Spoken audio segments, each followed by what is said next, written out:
vamos a decir que la obesidad es una enfermedad que afecta a millones de personas en el mundo. La vamos a entender como una enfermedad crónica no transmisible, por lo cual su enfoque debe ser interdisciplinario, centrado en la persona.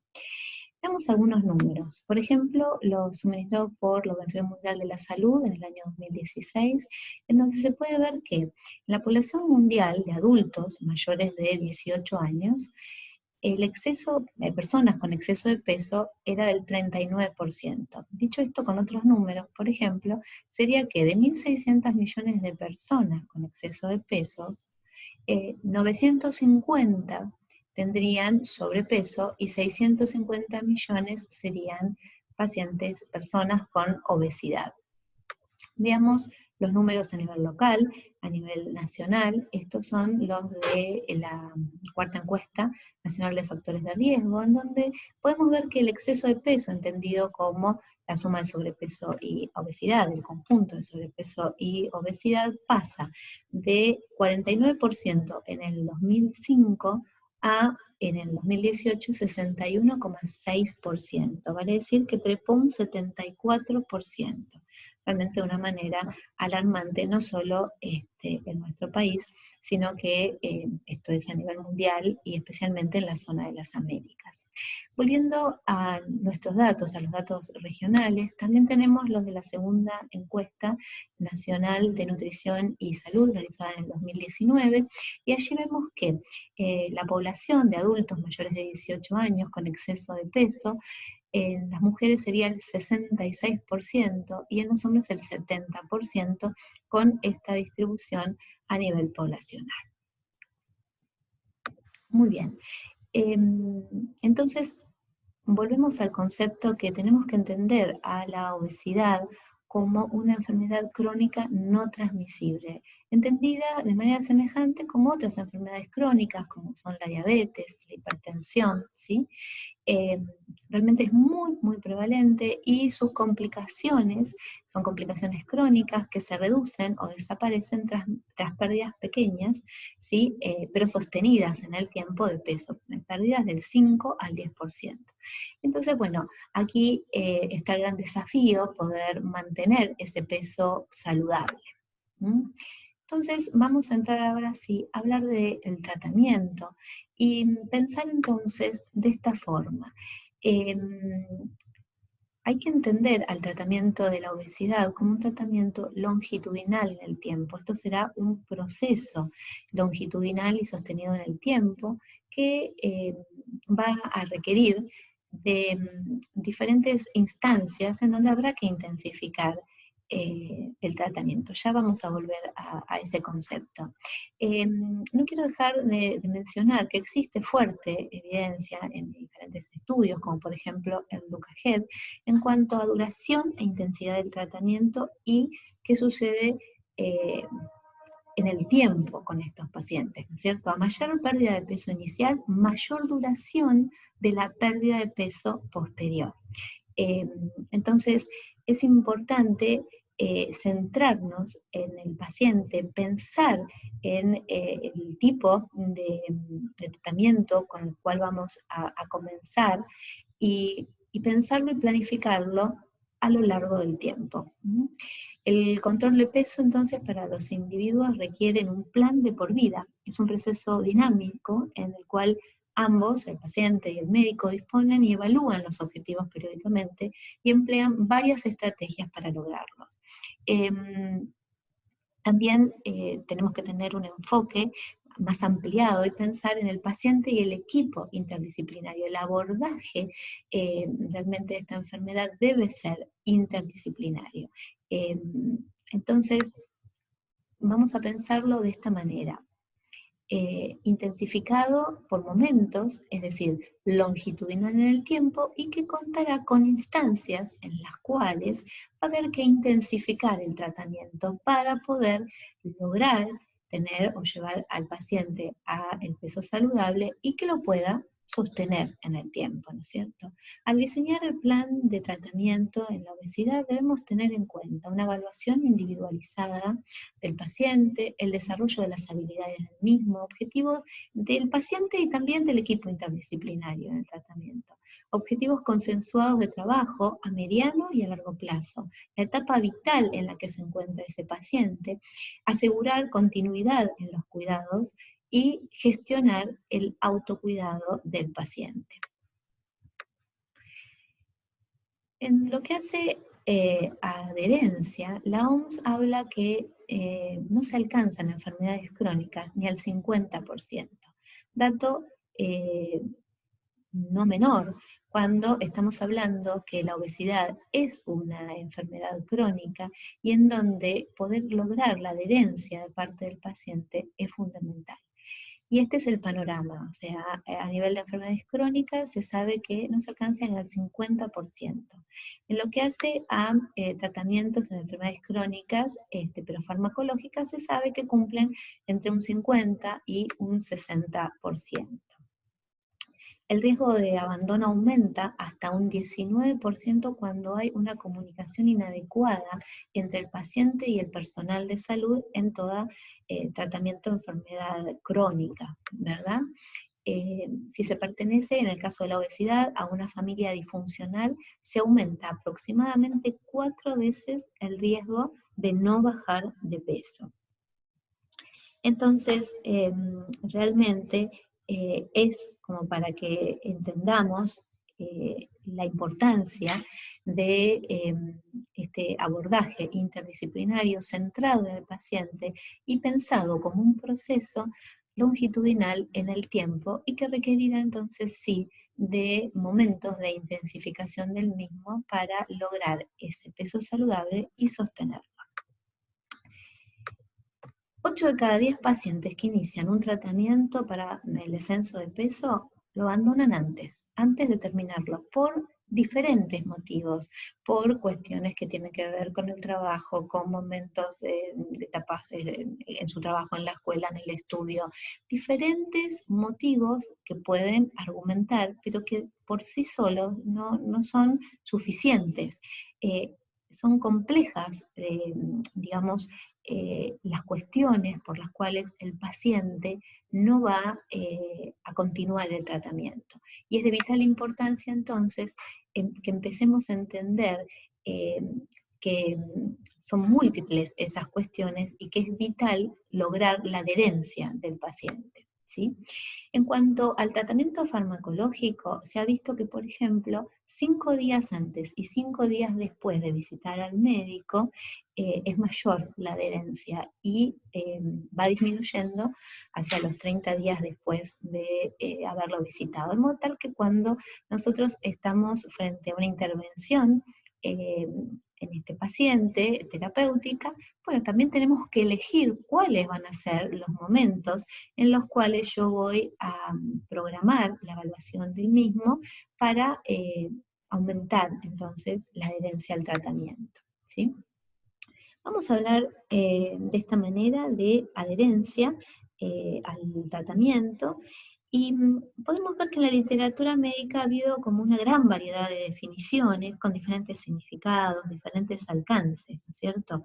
Se utilizaron términos como cumplimiento o adherencia de modo indistinto, pero realmente existen diferencias sustanciales entre lo que es el cumplimiento, por ejemplo, y la adherencia, en donde, por ejemplo, en el caso del cumplimiento, el paciente queda reducido a un ser simplemente que acata lo prescripto o lo indicado, mientras que en el concepto actual que tenemos de adherencia, pasa a tener un rol activo, participa en la toma de decisiones, consensúa con el equipo de salud su tratamiento y toma plena conciencia de sus fortalezas, de sus barreras, para poder entonces sí ser un real protagonista en este proceso. Pero como mencioné, hubo todo una evolución en este concepto y vamos a ver, por ejemplo, una de las definiciones que ha habido es la siguiente, la de Aynes, quien define a la adherencia como cumplimiento, compliance en inglés, Entonces dice que es el grado en que la conducta de un paciente en relación con la toma de medicamentos, el seguimiento de una dieta o la modificación de hábitos de vida coincide con las instrucciones proporcionadas por el médico o bien por el personal sanitario, ¿no?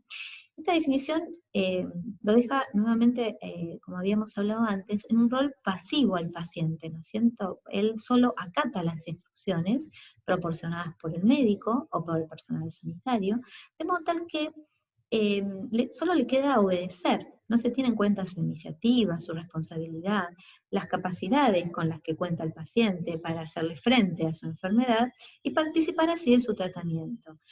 Se basa en un modelo autoritario de salud, en donde la atención queda centrada en el profesional, donde solo se busca la estabilidad en cuanto al cumplimiento de lo indicado.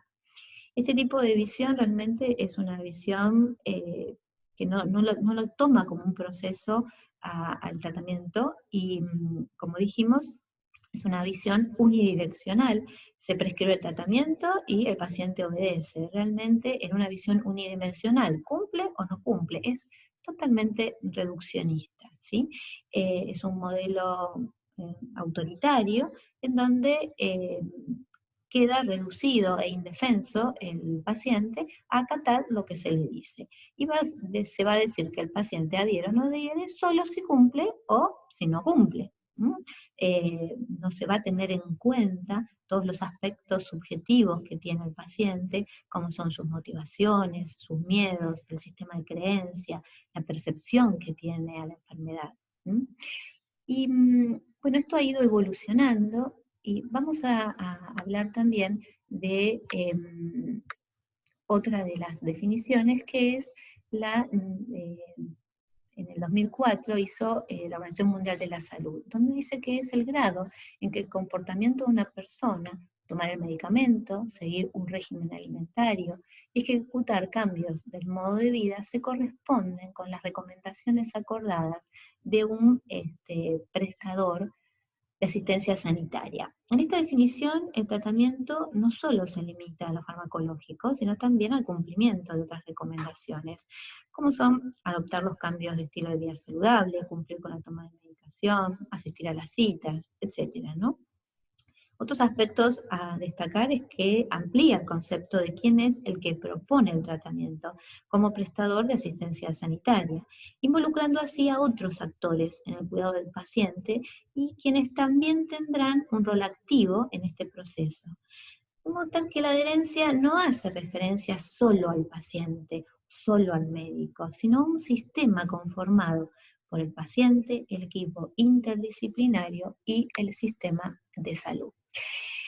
Bien, ¿cuáles serían las estrategias para mejorar la adherencia? Bueno, pensemos en fortalecer la relación con el paciente, individualizar, perdón, la intervención, trabajar de un modo interdisciplinario, contar con terapias conductivo-conductuales, empoderar al paciente, terapias ya sean psicológicas, individuales o grupales, explorar cuáles son las soluciones que ya intentó, cuáles son sus fortalezas, los facilitadores, cuáles son las debilidades, las barreras que tiene este paciente, cuáles son los recursos familiares, extrafamiliares con los que cuenta, qué creencias tiene de la obesidad, si sufrió o no discriminación.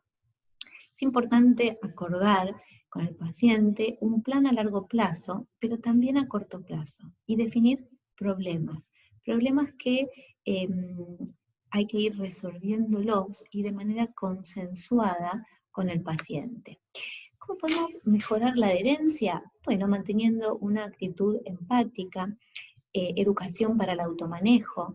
El automanejo es un concepto que más adelante lo vamos también a trabajar y averiguar la percepción subjetiva que tiene el paciente acerca de su enfermedad y empoderarlo, conocer sus fortalezas y sus barreras, así como también los facilitadores, ¿no es cierto?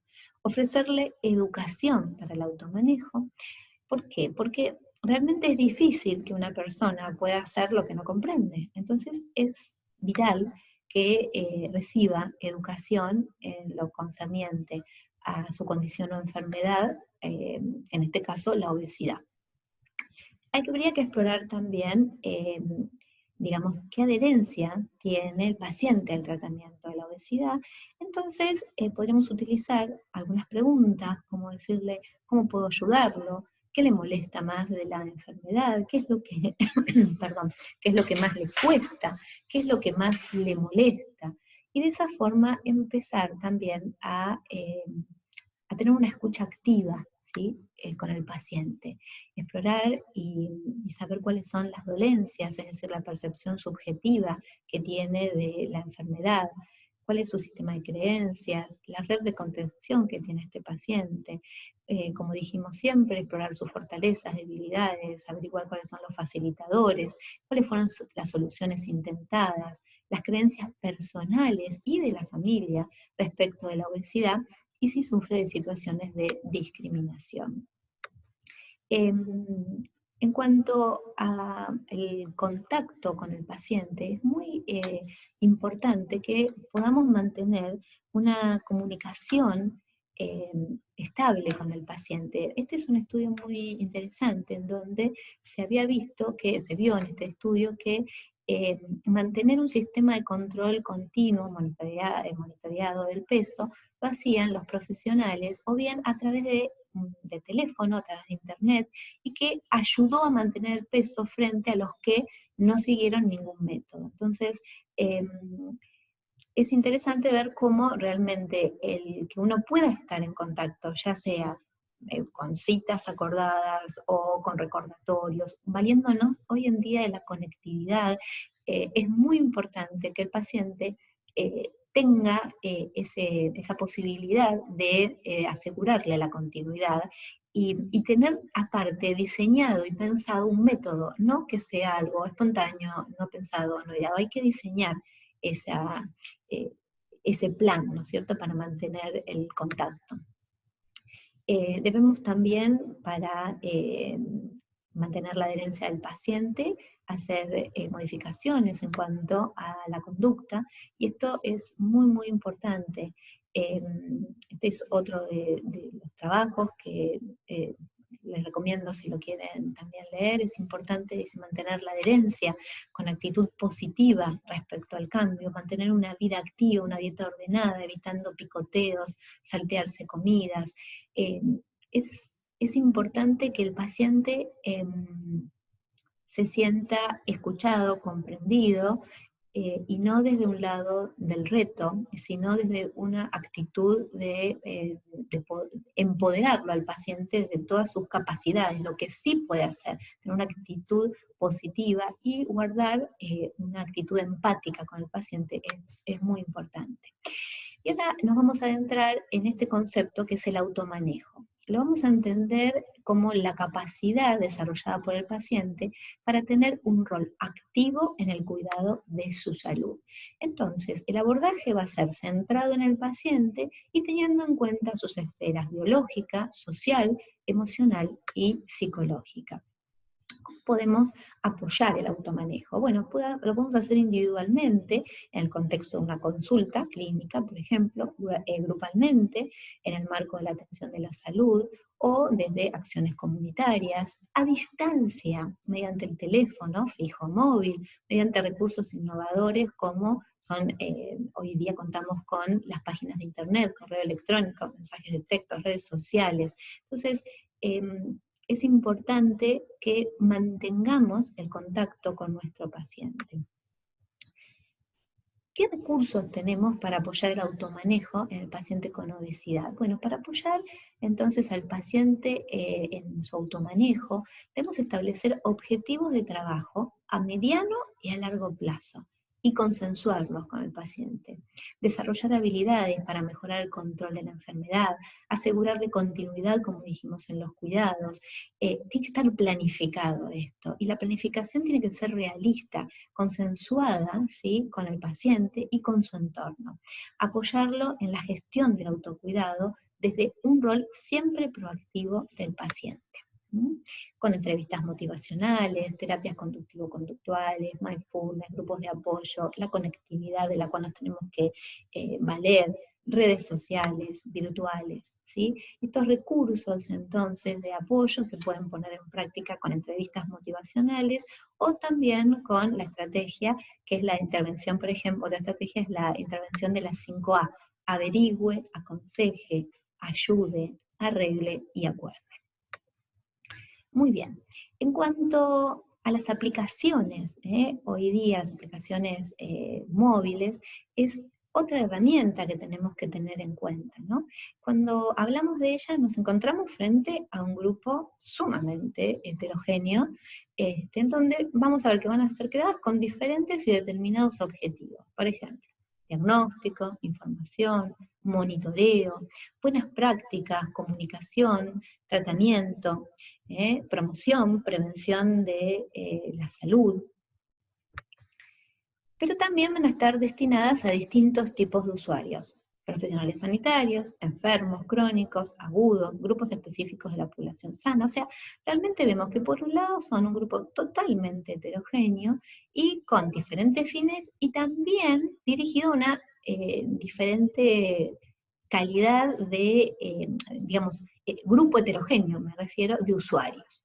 Entonces, frente a todo esto, nos cabe preguntarnos, ¿y esto es válido, es confiable, es seguro? Bueno, eh, al respecto, por ejemplo, tenemos los datos que aportó la tercera encuesta global de y salud de la Organización Mundial de la Salud en el 2016, cuando se les preguntó a los países que intervinieron en esta encuesta, se les preguntó sobre la existencia de una entidad nacional específica, responsable de la supervisión normativa de la calidad, seguridad y fiabilidad de las aplicaciones móviles. Dijeron lo siguiente: 26,3%, 5 países, declararon que sí, que existía. Y el 73,7% de los encuestados, 14 países, informaron realmente que no existía. Entonces, realmente, eh, las aplicaciones han crecido de un modo exponencial en los últimos años. La oferta, el alcance que tienen relacionados con la salud, y que muchas de ellas digamos, son muy accesibles porque se ofrecen gratuitamente, ha crecido de una manera exponencial. Ahora bien, ¿realmente son seguras? También aumentó el riesgo que corren muchos de los usuarios, ya que se ven expuestos a productos cuya idoneidad, precisión, fiabilidad y calidad no ha sido para nada debidamente probada, ¿cierto? Entonces, para entender